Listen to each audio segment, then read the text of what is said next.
Hey everybody, I'm Dan McClellan. I'm a scholar of the Bible and religion. Let's take one more look at a response to a video of mine. So just so we're clear here, your claim was that it is said nowhere in Scripture that these three things were created. Not just in Genesis or Leviticus or Exodus or any other part of the Bible. You said all of the Bible. Nowhere does it say it was created. I then bring up Proverbs 8 to demonstrate that's not true. Let's take a look at precisely what my claim was.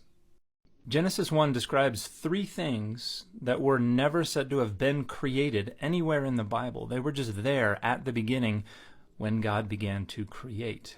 And then I go on to further explain what I'm talking about.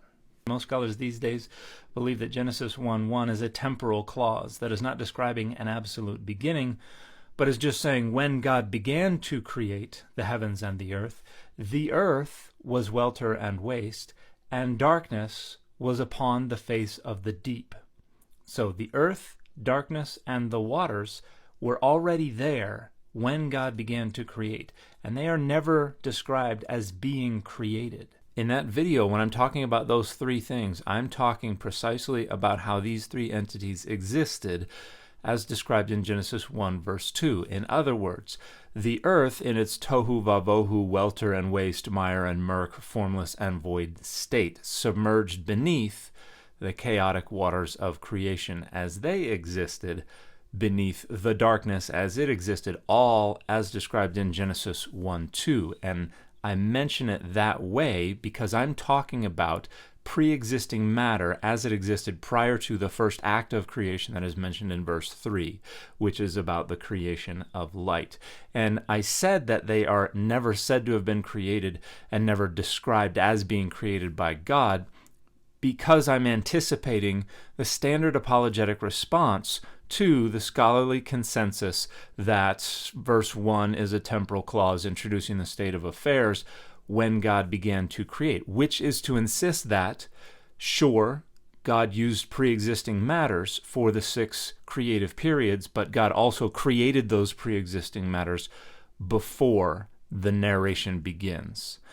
So what I'm addressing is the claim that, that pre-existing matter that is described in verse 2, the tohu vavohu earth, the chaotic waters of creation prior to their separation, the darkness as described in verse 2, that was all also created by God. And so I'm precisely pointing out that there is no description anywhere at all in the Bible of a preliminary phase of creation that produces this pre-existing matter as it is described in verse 2 in preparation for use in the actual 6 days of creation. And I tried to offer a clarification on this in my previous video when I said this. There is absolutely no part of the Bible that actually describes God's creation of the earth, of the chaotic waters of creation, or of the darkness that existed over the chaotic waters of creation as described in verse 2.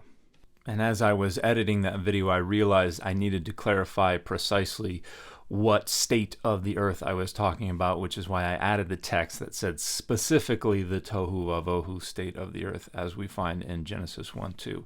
So I shared this because I was trying to cut off the apologetic defense of the doctrine of creation ex nihilo that just presupposes, that just speculates that God must have created these things also prior to the periods of creation that are actually narrated in Genesis 1. So there's a very specific creative act that I said is nowhere described anywhere in the Bible. So once we get to Proverbs 8, it doesn't prove my claim false because Proverbs 8 is not addressing a preliminary phase of creation that prepares the pre-existing matter for the days of creation. Now, I should have been clear about this. I will grant that. I thought that what I was saying was clear enough, but obviously it was not. I should have been more explicit from the beginning. So I am going to give you an opportunity to respond before I go any further in this, because it seems to me that you have not understood precisely what my claim was, and I wanted to make that clarification before I take up any more time responding. And the fit for this video has obviously been Wolverine in his correct uniform.